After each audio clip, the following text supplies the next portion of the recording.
आपण हे पिल्लू काय झालं का माईक एवढा आहेस तू पण त्याला कुठच्याही आकार उकार नसताना केलेली डेव्हलपमेंट ही तुमच्या अंगाशीच येणार.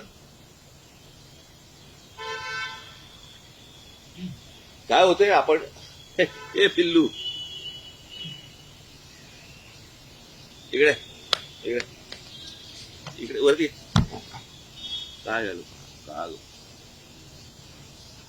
माईक एवढा आहेस तू काय झालं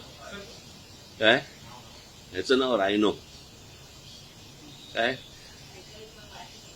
राहू दे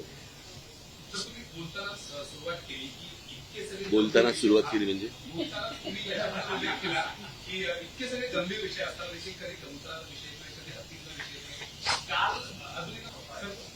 काय ह्याचं नाव रायनो काय राहू दे बोलताना सुरुवात केली म्हणजे इतके सगळे गंभीर विषय असतात.